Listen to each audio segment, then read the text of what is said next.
শাকিল, তোমার ভাই তো নাই, মইরা গেছে।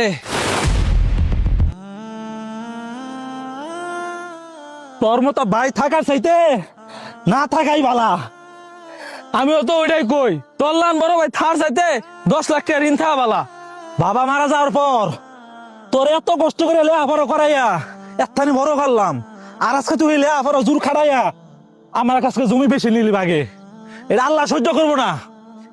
সম্পত্তির কথা কর, সম্পত্তি তোরে জানি দিছি, উনি তোর বাহার ভাগ্য, আবার বেশি কথা কস। হ্যাঁ, কি তুই এখানে ভাবের এটা নিয়ে লইলি? ঠাস করে একটা সম্মান হেবার দিস বালা।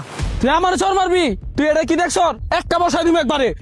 কি তুই যে বিয়া তুমি শুরু করছ, তোর বিচার আল্লাহ করবো। হ, যা যা যা, আল্লাহ তো তোর এলকা না, আল্লাহ আমারও দেখ মুনি, যা।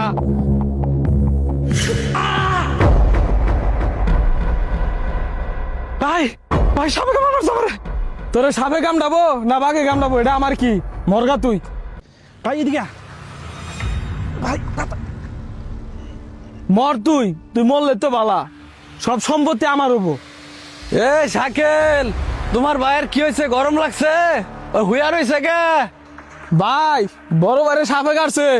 কি সাপে কাটছে? আরে কি কও, তোমার ভাইয়ের সাপে কাটছে? আরে শিগগিরই হাসপাতালে লয়ে যাও, নইলে তো মরবো। আমি হাসপাতাল নিবার পাইতাম না, মরুক গা, ও মরলে তো বালা, সব সম্পত্তি আমি পামু। আরে পাগলা, তোর বড় ভাই তোরে যেমনে বড় করছে, যেমনে তোরে খাওয়াই পিন্দায় বড় করছে, আর হে ভাইয়ের মৃত্যু কামনা করস তুই? তুই কি মানুষ না অন্য কিছু রে? হায় রে ঝগড়া, তোমার নেও লাগবো না, তোমার বাইরে আমি লয়ে দিতেছি। শাকিল, তোমার ভাই তো নাই, মইরা গেছে। কি? ভাই মরে গেছে? ভাই, ভাই, অহন কেন্দা লাভ আছে, অহন কেন্দা লাভ আছে। ভাইয়ের সাথে অবহেলা করে তোমার ভাই।